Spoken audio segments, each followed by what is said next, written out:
What's going on, everybody? Welcome back to another episode of Coast to Coast.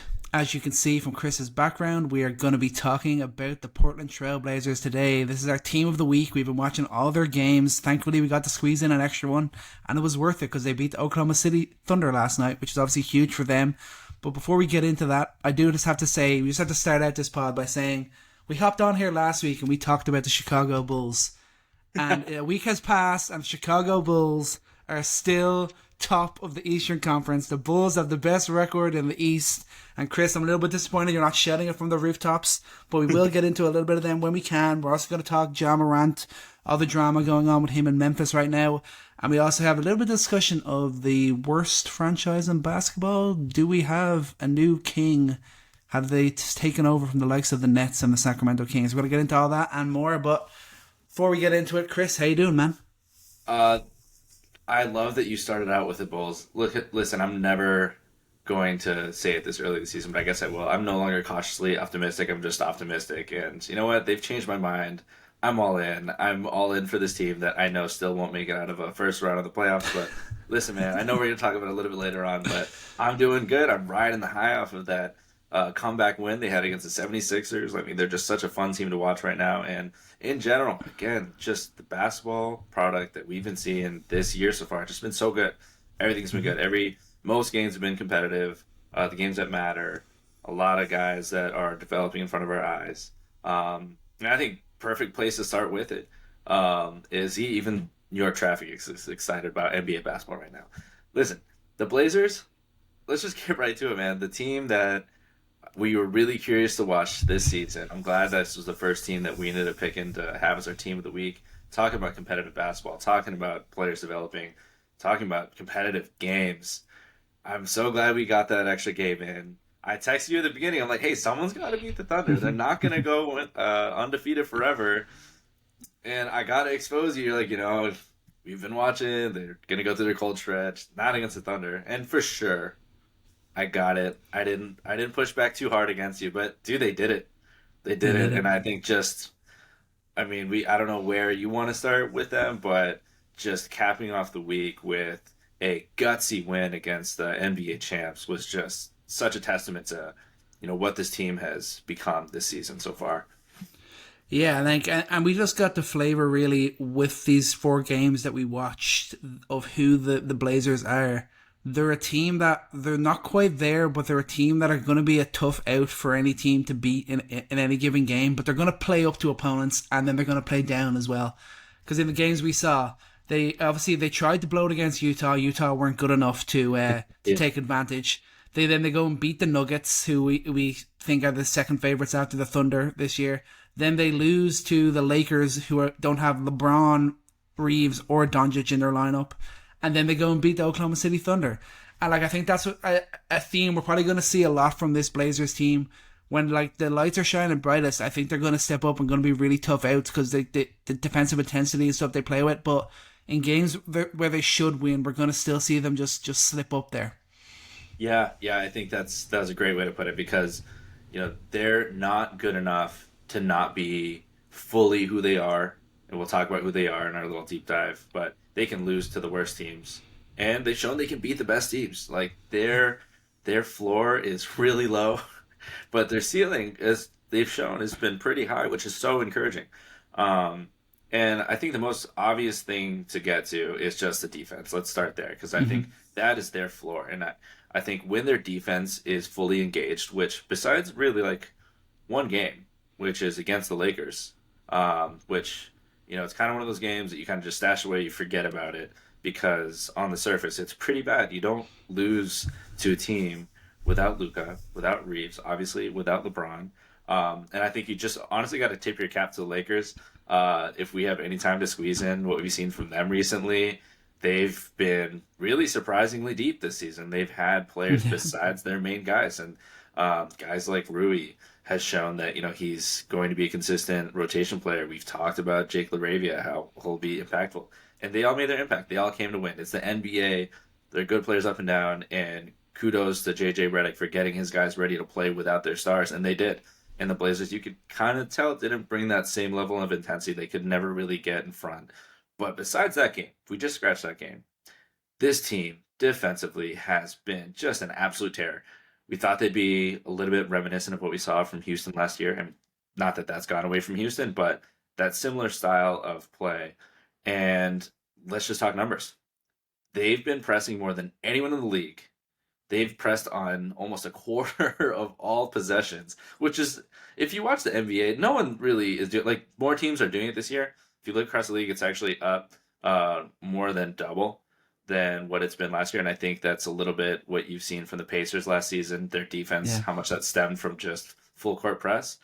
So you love to see these little stylistic changes, and you've seen that defensively this year, a lot more of that. And Portland has been doing that on steroids. 23.8% of their possessions are full court press. Of these possessions, 23% of these possessions leads to a turnover. And you just see these teams are getting into their offense with like 14 seconds left on the clock. And I mean, across the board, you're facing not a single bad defender. Everyone's already up in your grill. I mean, this defense is just stifling. No, that's the biggest thing, and that's what we knew. Like, we talked about it before the season. Obviously, going in, we were like, defense is going to be their identity. That's what Chauncey Billups is trying to build, and obviously, we know what's going on with Chauncey Billups. He's not there, but putting a good defense out there. He hired the same attorney that defended Rudy Giuliani and Donald Trump. Way to just say that you're guilty without saying you're guilty. My God. Absolutely, but yeah. And obviously the coaching staff have not tried to change anything. They're just doing it the exact same way. And we've seen it. And like, that's when the Blazers are good, and that's when they make things happen, is when they're forcing misses and forcing turnovers. And then when they get into trouble is when maybe they take a little break and they're not playing with that level of intensity defensively. And that's when they kind of struggle, because in the half court, They don't have that guy. They don't have that go-to guy when things aren't going well for them offensively, and they're playing in the half court to just put the ball in his hands and he'll make something happen. They just don't really have that lockdown guy like a Damian Lillard, who obviously is on the roster but obviously is out for this year. They could really do with him in those sort of situations, but they obviously have to take a little bit of a break, because it's impossible to do that for 48 minutes, play with that defensive intensity. But when they're doing it, like, it's scary, and everyone's like really uncomfortable. The guards, people handling the ball, are trying to get the ball out of their hands as quickly as possible, because they don't want to have to deal with it from like right from the off. It's just like the Pacers we saw, especially in the playoffs last year. That's how they turned themselves into what could be a decent team or a good defense team into a great one, by playing with that level of intensity. And that's exactly what the Blazers are trying to do as well. Yeah. And I think it's a little distinct from what the Pacers do too, because of the actual like defensive talent. Like the Pacers doing what they do, they had some guys who you would not really think of them as great one-on-one defenders, but collectively as a unit, I mean, just were ferocious and really tough to, the same things that the Blazers are doing. But when you're doing this with Toumani Camara, which I've really come to love him over the last year, and he's really rounding out into a complete player, not just some defensive specialist. He's done a lot to improve his game offensively as well. But Toumani Camara, Deni Avdija, who's been really good. We'll talk about him in a bit, but just, man, what a great start to the season. And Drew Holiday, like that switch that they made for nothing to trade him for Anthony Simons. I mean, he is fit like a glove. He's looking like Bucks level Drew Holiday with his playmaking. But I mean, the defense, dude, full court against Drew Holiday, full court against Deni and Toumani. And then you got guys like Chris Murray, who's shown defensively he's very good as well. Blake Wesley, too bad he's out now. I was not familiar with his game. That guy is one of the more impressive defensive athletes I've seen for the guard position across the league. Like, he is legit. His foot speed is fantastic. His hips, he can flip that. He can guard you full court. He can miss a step and still catch up to you. He's stealing balls in open passing lanes. Like, such a defensive playmaker. And they just got him up and down the board. Like, they have so much depth there. When he comes back, you're not even talking about Matisse Thybulle. Like, when Matisse comes back, they will never run out of elite one-on-one defenders, elite defensive playmakers in the way that they're playing. I mean, I have no reason to think they can't do this all season. I have no reason to think that they can't do this in a playoff series if that's what we end up talking about at the end of the season. So it's something that I feel like is sustainable. Yeah, I totally agree. And like, realistically, would you think of the overall level of talent in the Western Conference? They'll probably end up in a play-in situation, but I would have every confidence of them coming out of that, because of that like defensive intensity in a one-off game, like playing with that level of intensity. As long as they they can figure it out. Like on the offensive end, as long as they can force those turnovers and force them misses, then they're going to have a shot in any game. And maybe even they could make a first round series interesting. I don't want to get carried away too much because we're still talking about the Eastern Conference, or the Western Conference, I should say. If it was the East, I'd maybe have a little bit more faith in them causing an upset in the first round. But in the West, I wouldn't be so sure. But it's a big flip around from what we saw last year. And we had our question marks, like, what were they thinking? Like, they brought Dame back, who's obviously out for the year. Were they go and trade for Drew Holiday? We're kind of a little bit confused, but we're kind of seeing what they're going for now. Having that vet leadership, having that defensive intensity, like, that's what they know. As long as we can bring that heat on defense, that gives us a shot to win games. And they've completely bought into that, which is great to see. Yeah, absolutely. And I think, if you turn on TV and you watch the Blazers, you're always going to get a great product because you're going to get the defense that they show. And not just full court press. You see what you're getting out of them when they run their zone and when they're running their trap. And they can switch everything. Donovan Clingan looks just like, he has so much defensive gravity. Like, players are not going one-on-one on him. And the times where they make mistakes to drive right at him, they learn real quick. And you saw that even against the Thunder. But I think at this point, you watch them for a couple games, you're like, all right, that's who they are. Like, their defense is pretty obvious. The offensive side is where I think we had the most questions. And of course, like trading for a guy like Dame for the future. He won't be here this season, but you wonder about some of the development of their guys like Shaden, who, as an aside, looks good on defense. Very good on defense. Keep that in my back pocket to see how that lasts all season, because that's been a very encouraging sight. But offensively, how have you felt watching them for a full week? The ups and downs, a lot of downs, some ups, but what do we feel like they are on that end of the floor? They're kind of a mixed bag on offense. It's a little bit too individual, guys like taking turns at different times and just kind of it's going good for Deni at one point. Like, he's gonna have the ball in his hands, he's gonna get to the rim, things like that. Then your Shaden's the trailer and he's like shooting threes and little things like that. Like, offensively, you can still say it's definitely a work in progress. That is absolutely not their calling card at all. But obviously Shaden's struggled with his shot. Like, his shooting percentages are horrendous to start the year. But I was a little bit worried about like Drew Holiday coming in, taking the ball out of his hands. But I think it's kind of working for him in a way. I'm kind of enjoying seeing him playing off the ball. I like him seeing how confident he is shooting that three ball. And then in those other moments where he gets the ball and he attacks the paint, he's doing that really aggressively. And that's like a big thing, that he's still in a position where he can fail and he can just go out there and be aggressive, just Shaden as an individual, which I think is great. And then like Deni as well, like, his shot, I know he's doing better with the shot, but I just have no faith in that shot at all. I still think it's really ugly looking, and like, it doesn't exist off the dribble either. And that's like what's going to stop him from legitimately being an all NBA player to not. Like, it's just that shot I just don't think is ever going to come with any sort of consistency, especially off the dribble.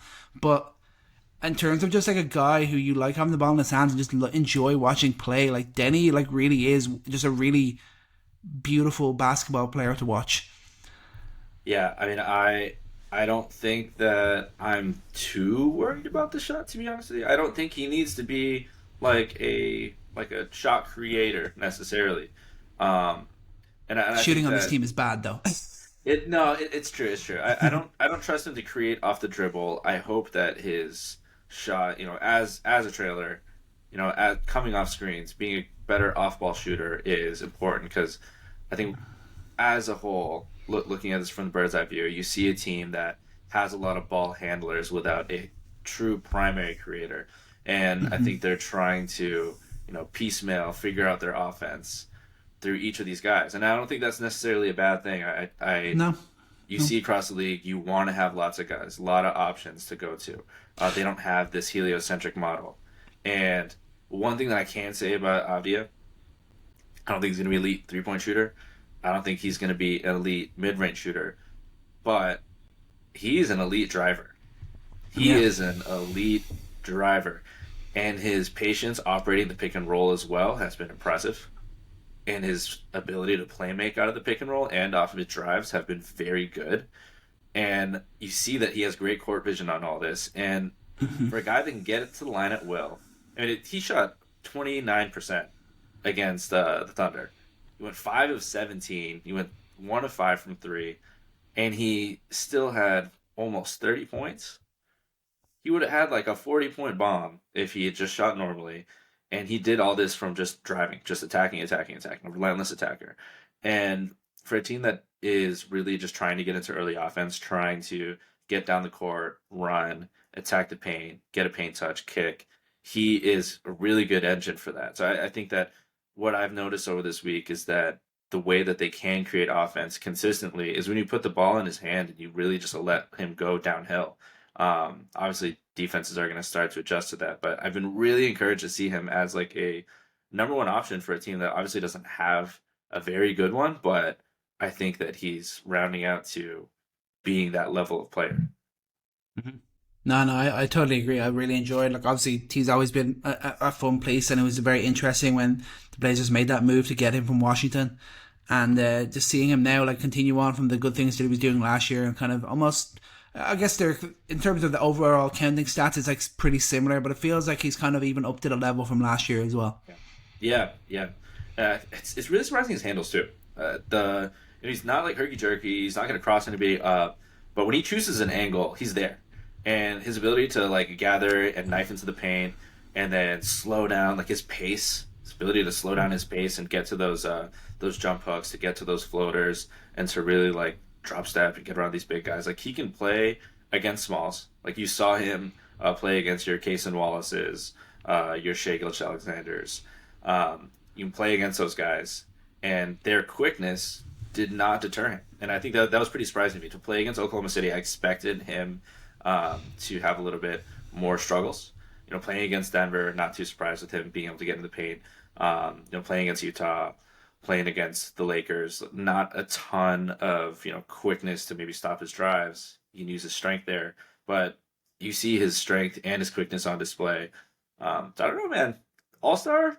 If the Blazers are in a Yeah. playoff picture, I'm not shocked if we are in December and like they're still like a way above 500 team. Like he's kind of the driving force of that, and I would be pretty shocked to think about a team like the Wizards who are building what I really do like what the Wizards are building. But Avdija could have been a great piece of that. He's clearly best player on this team right now. Yeah, I'm glad that, but I'm never going to wish a player was still in Washington. I will say that I'm glad to see Yeah, him on that's a true. team that are legitimately trying to win games. That's always a good thing to see. Just on, I guess let's talk about Camara.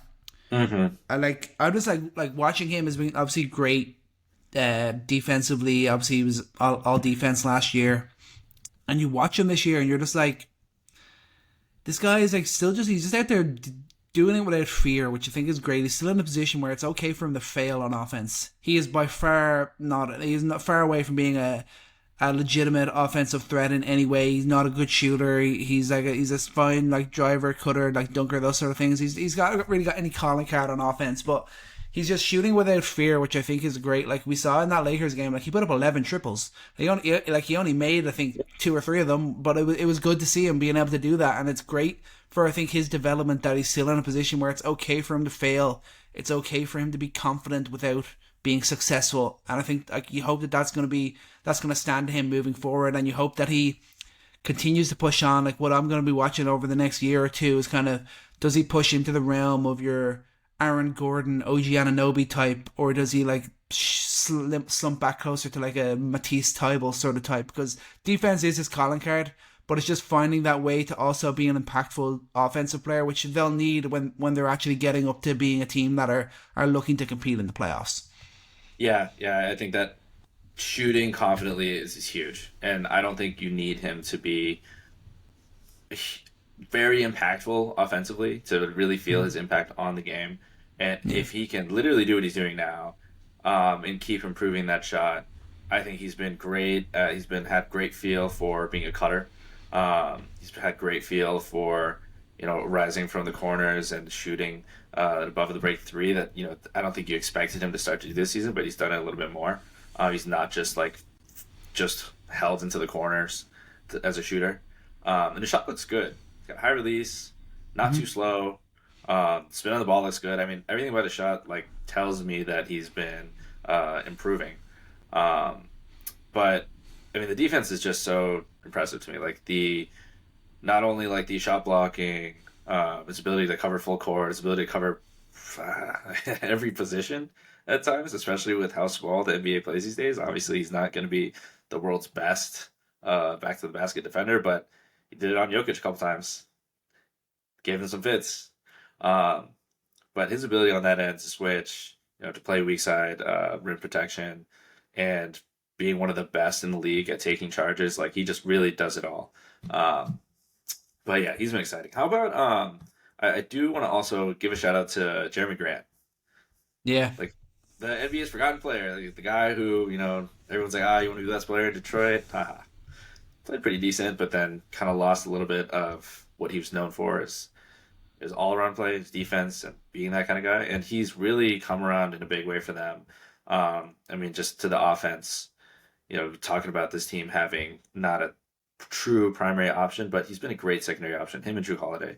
I mean, if you are not having anything going, getting it to Jeremy Grant, he's had some great bailouts, great Yeah. bailout drives, great bailout shots, really timely shooting, and everything just kind of feels in the flow. It never feels like he's trying to take over. And I mean, dude, like he's played well. Just pulling up his stats, he used to average 20 a game, shooting 50% from the field, 42% from three. He's averaging 1.5 steals, and everything just feels like in the flow and really bought in. And for him to have this type of season, like he's been forgotten, but he's been a big part of it.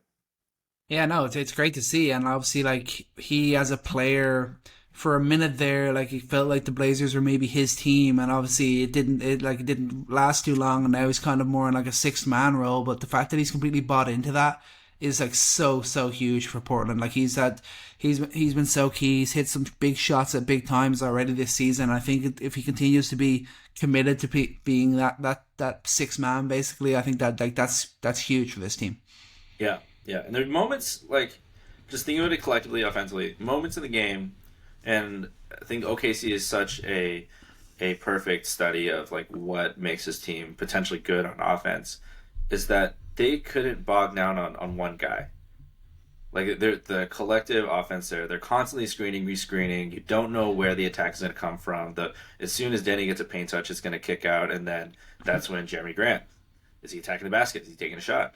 Is Drew Holiday going to take side step three from the corner and hit it? Like they were sharing the ball perfectly, and the pace allowed them all to get hot. It really did feel Pacers-esque in a way. Mm-hmm. A lot of guys that maybe are not like, you can't slow down the offense and just let them go one-on-one, but when you get that pace going, when you get a lot of movement going, when you get a lot of touches, you get a lot of shots up, you get a lot of screening actions, you find yourselves in good positions to get these guys going offensively. Yeah, no, it's been great. I think the last player I want to mention before we move on is Klingon. I know you mentioned like his defensive gravity that he has, but I would still say I would like him to be a little bit more dominant in the paint. He doesn't really have that level of paint domination that I would like to see, that I think they expect from him, but I do get the sense that like he's going to continue to grow into that. I got to remember, like, he's still a second year guy. Yeah. But I think like in my own mind, like there's a reason why they drafted Hanson Yang, even though like he's not obviously getting minutes, and I think he played for like 5 minutes in that Utah game, looked completely lost, and I don't think I saw him again in the next 3 games for the Blazers. But it's going to be interesting to see how they balance as. Well, I'm sure Robert Williams, he's obviously played a couple of games. He'll probably be injured again before too long. So, like, it really is Klingon's spot at the center spot. I'd just be interested to see if Williams was actually healthy, how maybe they'd balance out the minutes a little bit more. I just need to see a little bit more from him, like, in terms of being a rebounder, just dominate that paint just that little bit more. The defensive presence is obviously huge, but I'd like to see him be a better rebounder for sure. Yeah, they're definitely time. And I'll give credit to the Thunder. Klingon is eating up the boards, but when you're playing the Thunder, their guards rebound. They're so pesky around the ball so well. Mm-hmm. I think Klingon started to clean things up near the end of the game. But offensively, as a player, I'm not seeing it yet. I'm not seeing, on his rolls, on the catch, he's not really looking to score. He doesn't really have that behind back to the basket game. That low post game is just pretty much non-existent at this point. And when he doesn't really have the touch to get it over the top on roll, someone just has to be there, and he's very uncomfortable. And that shot, I know that you want to develop him and you want to develop that shot. And if Klingon never took a single 3-pointer, people would probably be saying the opposite. It's like, well, you got to develop him as a shooter. Like, I don't love it. I don't love it. Mm-hmm. And you saw at the end of the game too, like, he part of the game plan is to have him space, but eventually they're like, he's not shooting it, and it just became a Yeah. non-factor. And a couple of shot clock violations with him just kind of holding the ball after it kicks out to him at the end of the shot clock. And I don't I see. think He's still a saw young him guy. take one. I think I saw him take Yeah, one over yeah, the 4 games. I think I saw him take 1 3. yeah. But I think on the whole, man, like just watching this team for a week, the defense is going to be elite. I think I'm very encouraged by their offensive potential with their how they share the ball, the pace they play with, um, and I think more teams are showing that that is something that is sustainable. Like looking like Mm-hmm. macro focus on the league, we talked about this over the last couple of years. That hey, if the Pacers can do it, can other teams do this? Is this a model for success? I think the refrain was no. Look at the Kings a few years back. They played fast and they fizzled out. Can't really do that. Doesn't really work. But I think when you have this kind of this platoon approach, you spread out your minutes. You have a lot of guys who are willing to play this type of way. It's interesting to see this Pacers type of offense, Pacers type of attack start to be more influential in a team like the Blazers. Yeah, yeah, no, for sure. And obviously, this is a really fun exercise, like really deep diving on a team where maybe in another week we may watch one of these 4 games. It's really interesting to watch them closely and see how this team is trying to play and trying to grow. And I will say we will continue to do this, but we have to take a break for this week just because over the next week I've got family in town. I've got some You're traveling to good. do, so I have to be a mainstream fan for the next week. But then we'll get back into into the deep diving after that. But let's move on to some other things that are going on around the NBA. Let's talk about Mr. John Morant. I mean, he's had some nice moments so far this year. Like I think he's hit a couple of game winners, not like buzzer beaters, but game winners for the Grizzlies, and it was looking kind of okay.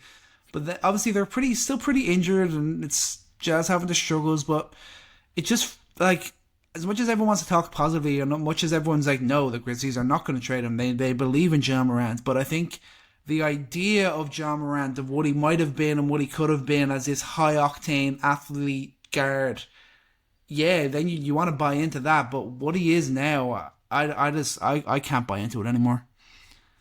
No, I think that's fair. And I do want to say that he's getting all his pick and roll possessions that he wants. He's had more of them than he's had in his career. Pick and roll possessions are up, but the rotations are different. The coaching style is different. The substitutions, which seems to be part of the ire of the players, is very different. His minutes have gone down, the lowest that he's played.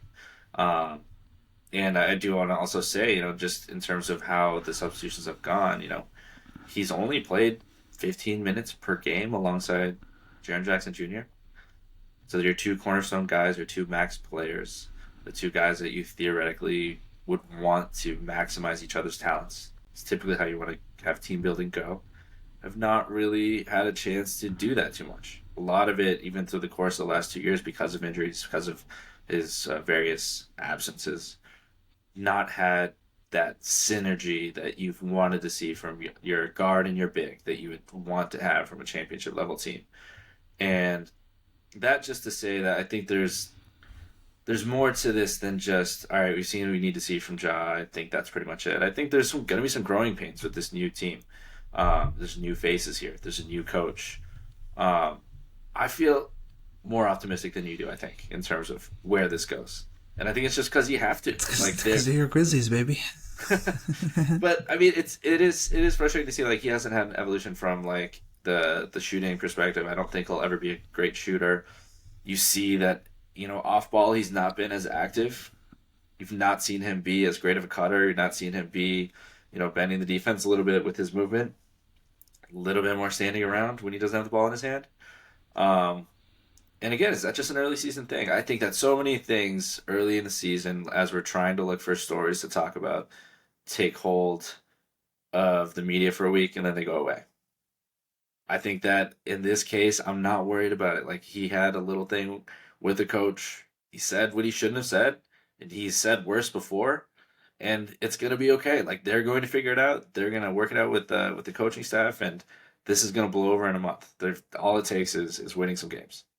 Yeah, I will say though that it was he showed it on the court too. That second half against the Yeah, Lakers was pathetic. Like that was like yeah, no star player should ever do that, and that like it's things like that would make me lose faith with this guy. And like you mentioned on the shot, he is 6 of 43 from deep so far yeah. this season.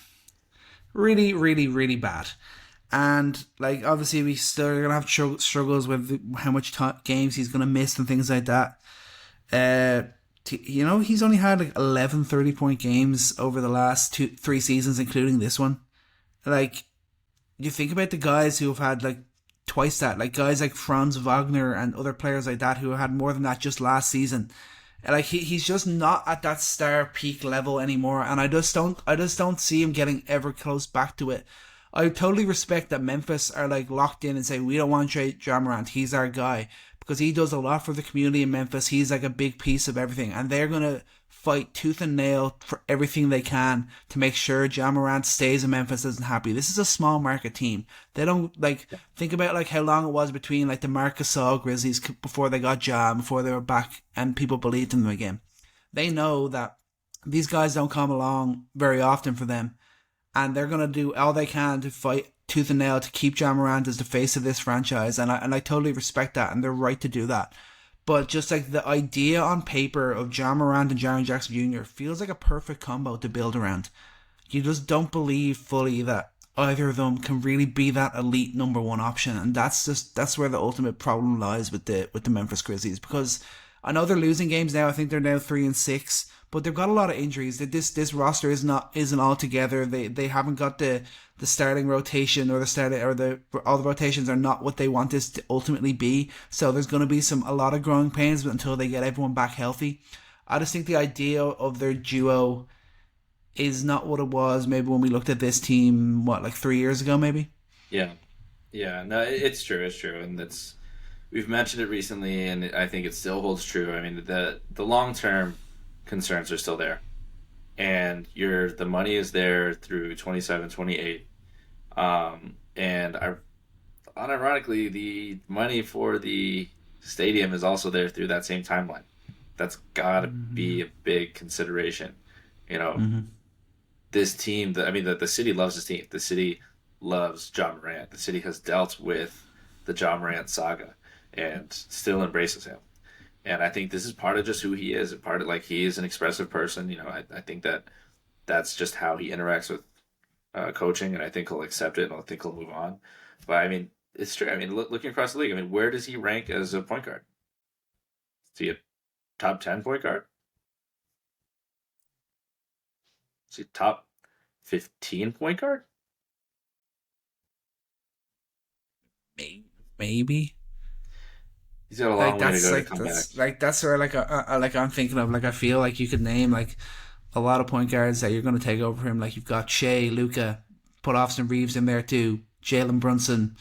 Who else? Who else is it? Maxi Jamal Murray, Maxi, Murray's playing much better Donovan than him this season. Mitchell. Honestly, you probably still have Darius Garland's probably over him as well. Halliburton, I know he's injured, but he's over him too.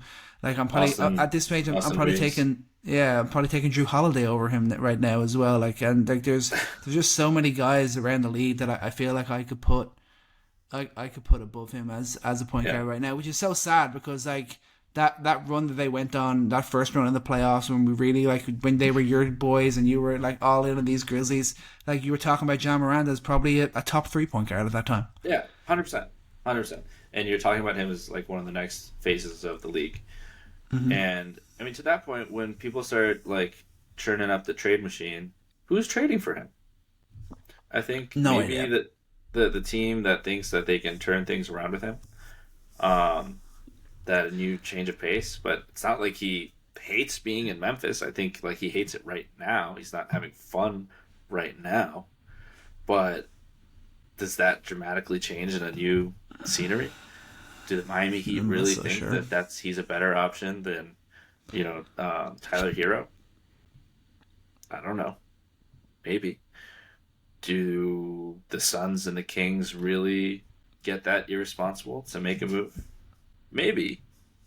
But I think Maybe. at the end of the day, this is a marriage that the Grizzlies have to figure out. They believe in his stardom. Ja believes in his stardom, and they just need to wake up to rediscover that.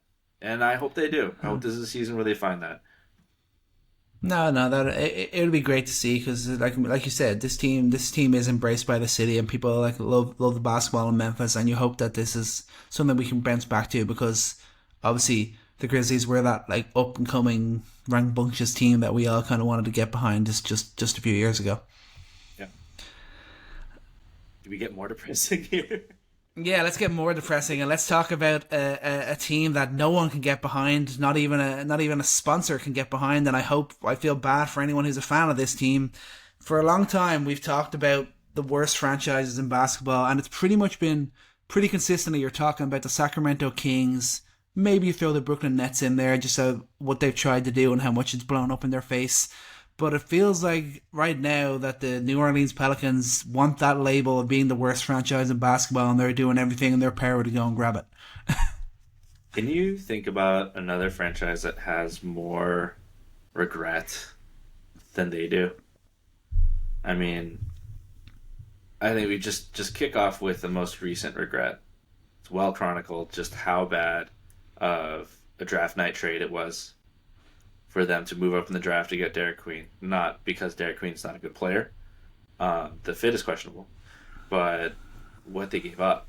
And long story short, in a season like this where the roof is falling down, the stadium's ablaze, everything's falling apart, you could at least look at the end of the season and be like, okay, we got the Pacers pick and we got our pick. Reset button. Let's go. But you could have had the Pacers pick, you could have had your own pick, but instead, and I think this is probably the worst one, the worst part of it, is that before the finals were over, in the trade that netted them, they traded Brandon Ingram, they get back second round pick from the Raptors, and they get the Pacers first round pick.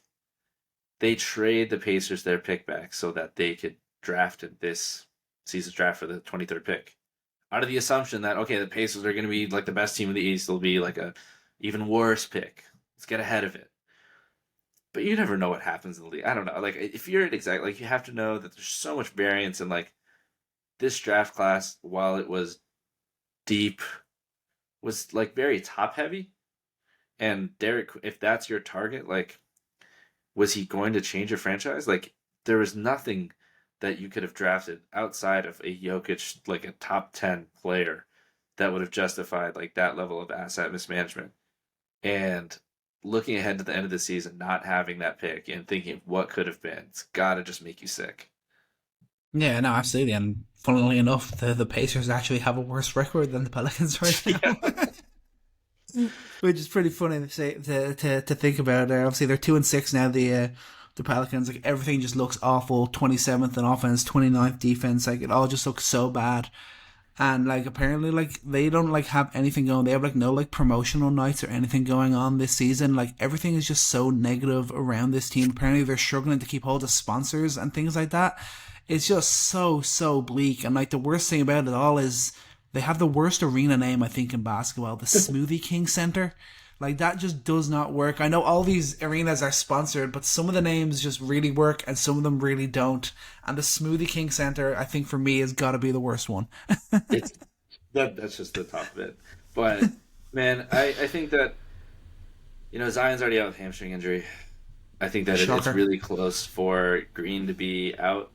For a guy that I'm so encouraged by his coaching over the last couple of years, and how much can you blame on him? How much can you blame on availability of players and the players available to you? And you just got to look at everything. I mean, should we do a little chronicling here, shall we? We Go talked for about it. this season. Let's think back to the Anthony Davis trade. Yep. Let's think back to that. I'll just name some names: Lonzo, Brandon Ingram, Josh Hart, Jackson Hayes, Nikhil Alexander-Walker, Dyson Daniels. Only player remaining from all that, Herb Jones. Those players have gone on to do some decent stuff. Not all of them. Then you look at Drew Holiday. Trade got them back Steven Adams, Eric Bledsoe, and picks have turned into guys like Yves Missi, and trading those picks have led to DeJounte Murray, who's played in 30 games. Then recently they traded CJ's expiring for a couple years of Jordan Poole. And they use their mid-level exception to hard cap themselves for Kevon Looney, who's not playing. There's just so much. Like, you could even like pick those threads and pull them and see like where all those went. It's so unfortunate. And everything since the day that Anthony Davis wanted out has really gone wrong for them, aside from like a couple flashes of Zion Williamson being great point guard and then getting hurt, and then Zion Williamson having a great season then getting hurt.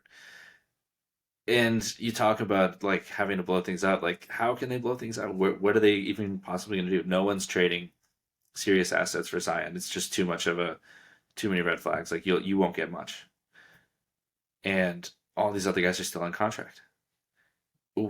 What's the way out? Like, you better hope that Derek Queen is great. And I love the flashes I've seen from him. I think he's a really fun player, but a flawed player, one that needs like a roster to work alongside him, and Zion doesn't. So how do you fix that? There's so many questions to answer here, and I think there's going to be scapegoats.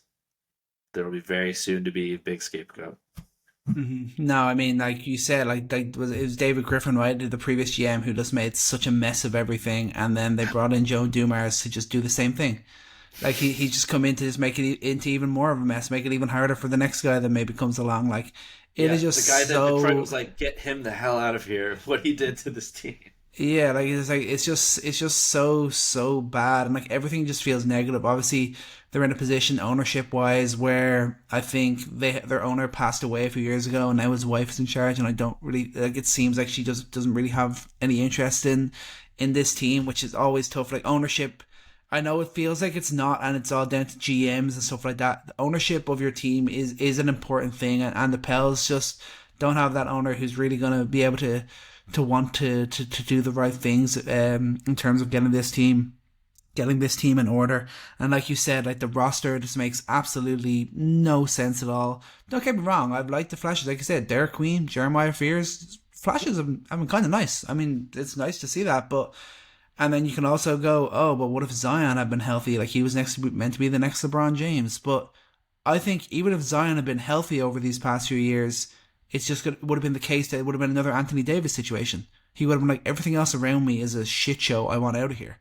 Like that. I feel like that would have been the outcome if Zion had a healthy start to his career. I think he would have already been asking out and already demanded a trade away from this team, because everything else is just so bad, and they, like, every time they start to make sense, it just goes completely in the other direction, and like it's just really sad. And I don't know any Pelicans fans. I know there isn't too many of them out there, but anyone who is a Pelicans fan, I hope they're getting free tickets to every game, because this is just pathetic.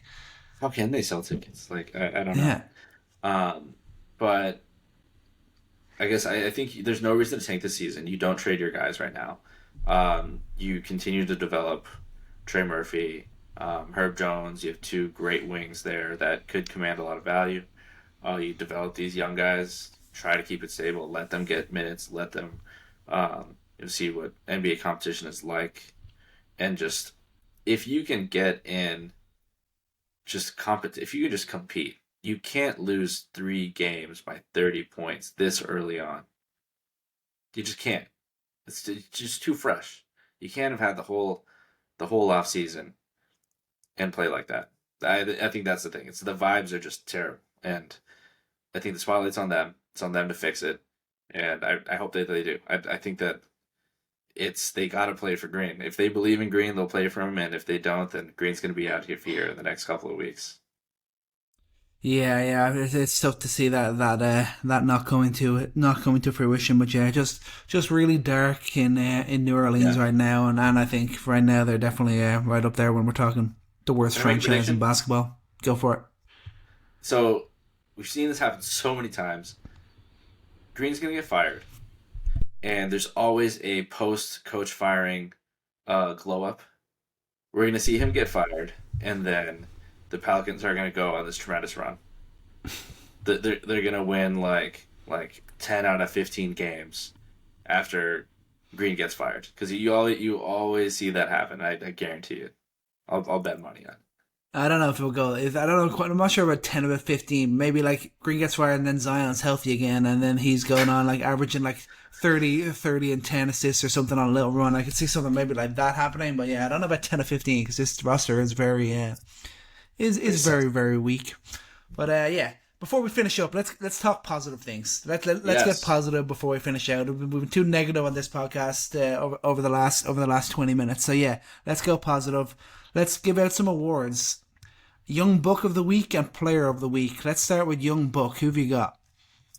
I want to let's be positive about the Grizzlies. Cedric Coward. Shout out Cedric Nice. Coward. I've really Nice. liked him so far. He's been a really underrated pick in the draft.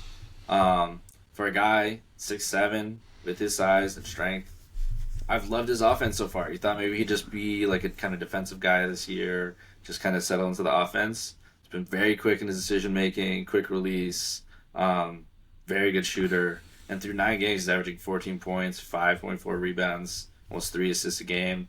And my favorite part is the shooting. 53.7 from the field and 41.2 from three with that 27-point game against the Pacers. Shot 6 for 6 behind the 3-point line, and he's been great. And you need it. That's what you hope for with the Grizzlies. You hope for with those picks that you got. You got more young guys in like him, and hopefully we'll have some more flashes from him throughout the season. Yeah, and it won't be long until he's in the starting lineup. I don't think either. I think he's definitely tracking Yeah. towards to make that move sooner rather than later. But yeah, that's a great pick. He's been really fun and one of the kind of the underrated rookies so far. My Young Buck, second year guy. Obviously, he tried to play himself out of it almost last night. But Stefan Castle is a guy that I was looking at for Young Buck of the Week. Obviously, he's having a great second year. Like he's been huge this year against it in the win over Miami, 21, 6, 8, and 4 with a block, 58% from the field. Did it again against the Suns, of course. Obviously, they lost that game with 26, 7, 5, 2 steals and a block. Then last night, it was solid. It was 16 points, five boards, 8 assists, three steals, but only 3 of 11 from the field with 6 turnovers in the loss to the Lakers. So last night was a little bit rough, but I'm just loving what I'm seeing from Stephen Castle in his second year, and I liked it. I know it's going to change, and these guys ultimately have to be part of the system, and he has to figure it out with them. But I like that he's kind of had the floor. Obviously, Dylan Harper started the year, but now he's gone out, and there's still no De'Aaron Fox. I kind of like that idea that he's had the floor as the point guard for this team. Yes, yes, and I do. I've loved the shot creation, getting to the rim. Like in terms of like self creation, it looks very good.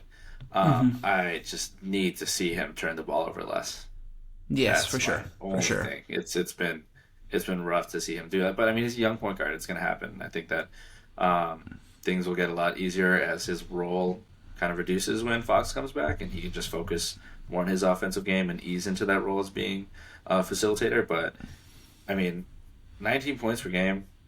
I was not expecting him to be able to create that much offense on the team without having the shot going. Yeah. So his ability to get in the paint, his ability to attack, and ability to get to the free throw line too has been really good. But free throw percentage and getting his turnovers down will be something we hope to see develop over the course of the season.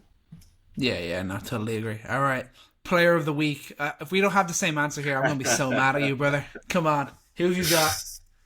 Oh man, I am giddy to announce that There we go. Joshua Down Under Giddy has been just unbelievable this season. He's just, I don't know what to say, man. I'm speechless. I can't say that I expected this level of production from him to continue.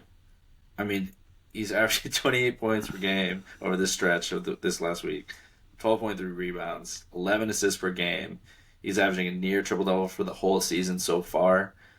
He's been, the engine behind what the Bulls have created here and being this just high-octane offense that Billy Donovan has led. And he's looked so confident, man. He's looked confident shooting. He's looked confident attacking the paint. He hasn't been a total turnstile defensively. But, man, the 32 points that he had against the Knicks, love to see that. 4 of 8 from deep. But That was yeah, it. I can't say enough, man. You see teams begin to like take on the character of certain players. Again, I want to give credit to Billy Donovan for what he's done to like get this team to that place, but you see how infectious it is, the way that he attacks the boards, how he's attacking in the fast break, how he's sharing the ball, and the team has really just adopted that, and it's been such a joy to watch them play basketball this season. No, it's huge, and obviously recording here on the 6th of November, the Thursday. The last time we recorded was last Wednesday, October 29th. In that space, they've played 4 games, the Bulls, 3-1 record. He's 26-11-11. He's had some huge games. Like that Knicks performance was huge. Then obviously they lost the return game against the Knicks, but he still had a triple double in that game. And then against the 76ers, he was immense, especially in bring the team back from the deficit. I know Vooch got the winner, which is obviously great to see, but Giddey was incredible in that game. 29, 15, and 12, shot 53% from the field, and again solid from deep, 2 of 4. Like it's great to see him that shot continuing, and just to see now that we can look back on this trade and maybe say, hey, maybe it was a win-win. Maybe it was a win-win trade. Honestly, yeah. Coming out of that trade, just looked at as a flawed player, and yes, I mean the defensive deficiencies are there. Yes, he's not a movement shooter, but look at how he's, you put him alongside other dynamic guards, multi-guard system, and you allow him to play off ball a little bit. He's been shooting the ball well. He's been like that release looks good. It looks consistent. Like, I don't love his shot. It's not the most beautiful shot, but it's going in. It looked the same. He's shooting from above the arc, shooting from the corner. He's not just like hidden in the corner. Like, it's allowed him to be a lot more dynamic too. Once he's able to shoot these above the break threes, like he can attack off the catch now. He can really relocate, and he's had a little bit more gravity there. If teams are going to decide to start to defend him a little bit more aggressively off ball, that's just going to open up the court more for all the other playmakers that have shown themselves on this team. And just to go beyond Josh Giddey too, I mean this player of the week deserves to be team of the week too, because I mean the Bulls are, again, like you said at the top of the episode, top of the East. There will be some like regression. It's gonna come. The shooting percentages are just, I mean, they're insane. They're not going to keep up. There's no way they're gonna shoot as a team like 50%. They're not gonna shoot as a team 40% from 3. But the way they're playing is sustainable, and you love what you see from guys like Trey Jones, Kevin Huerter, and Ayo Dosunmu. They just look like they fit in like a glove. Again, it's very much. I love that. We're seeing a lot of teams have success with, a committee approach. Seeing that so much more. This isn't the age of, just stardom. It's not just all these star teams winning everything. You've seen the Pacers do it. You're seeing how you're seeing it done in the Blazers. I mean, at times even the amount of like across the board production you got from OKC that you're still seeing, like that's been a huge part of that. The depth of the Bulls is fun. It's going to keep going, and it's going to keep me away from being excited on lottery night. But I think, it's going to continue to put butts in seats. It's what they want.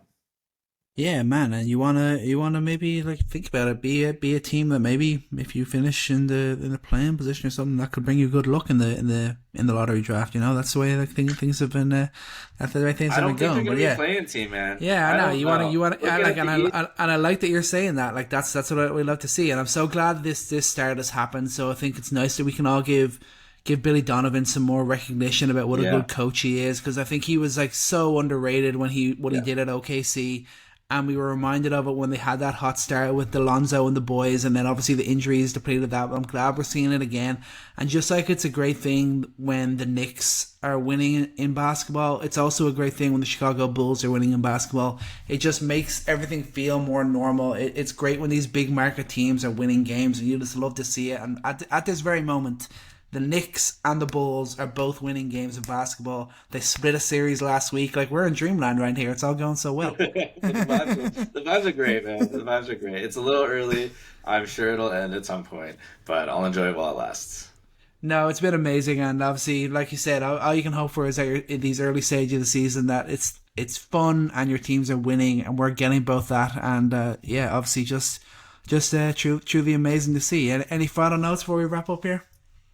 Um, I think we'll want to talk about at some point some players we haven't had a chance to highlight, but some unsung heroes. Just a couple shout outs. AJ Mitchell, he's still going. Yeah. Mm-hmm. I mean, you don't have Topic there in OKC. He's really had a great role as another secondary creator there. He's been just able to get at the paint at will. Great at getting the line. The shot's not efficient yet, but he's taken them. And also want to shout out Ryan Rollins.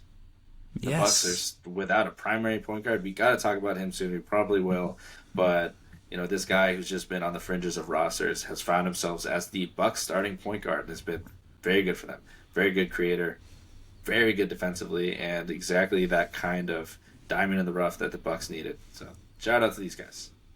Yeah, absolutely. It's been great to see. It's good to see that the Bucks are still finding a way to win with Giannis. But yeah, it's going to do it for today's episode. Thanks so much for sticking with us. Remember, we are everywhere on social media at Coast to Coast NBA. And most importantly, remember to take every shot and love every moment. Peace out.